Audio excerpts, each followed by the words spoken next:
Hi folks, it's John Nizman from lastchanceautorestore.com. Just like to share with you an update. This is the hood for the 1967 Chev Corvette big block convertible, or Roadster as some people refer to it as. In the latest video, or the previous video that we shared with you on this hood, we were doing quite a bit of repair to it. So we had some cracking that we saw, and then we removed all of the improper repair, because basically it wasn't repaired properly. They just kind of covered it up with body filler. So we removed all the body filler, we exposed all the damage and lack of strength that it had. So what I'd like to do now is just cut away just for a moment. There's a little bit of a slideshow just to share with you. We actually put metal support in behind, and we re-fiberglassed the inside pockets. We actually cut open the sections, reinforced everything properly, reinstalled and fiberglassed them, pop riveted some new steel in, and then re-fiberglassed and meshed it. So now it's probably stronger than it originally was. And then from there, we'll get to this stage. So I just want to cut away here and share with you a few of the little videos or pictures showing up to this step.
Okay, so now we're back with the hood.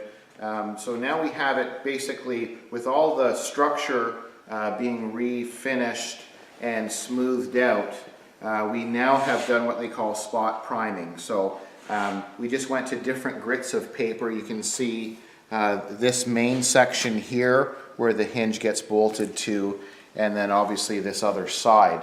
So there's been a considerable amount of work done that you saw on the slideshow in terms of reinforcement with both steel and fiberglass meshing. And then we have a product called mini fiber, which is a spreadable type.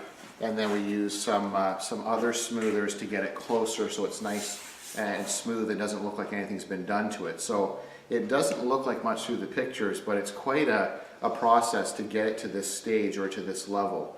So now what we've done is we have all of the original silver with the black stripe finish of the bottom of the Stinger hood is all protected and masked off correctly. And then we've masked all of the edges to protect the silver paint. So what we've done as we come across here, the two major repairs, as I mentioned, were in the hinge area, but then we had lots of bubbling and reaction with improper products that were sprayed on top of each other, and we had some bubbling and some paint wanting to peel, and there was a lot of incorrect product that was used that was reacting to the fiberglass. So everywhere where you see gray primer, we've had to sand and remove all of the bubbling and all of the reaction type stuff from previous incorrect repair, I guess we would say. So up here, which is closest to the windshield, where we have the hood pieces, we had a lot of bubbling and paint reacting against itself. Same thing on this side. There's a little bit of glue residue that you may show up in the film. There's a weather strip that gets glued here and goes all the way across. We had a lot of bubbling up in this area and inside.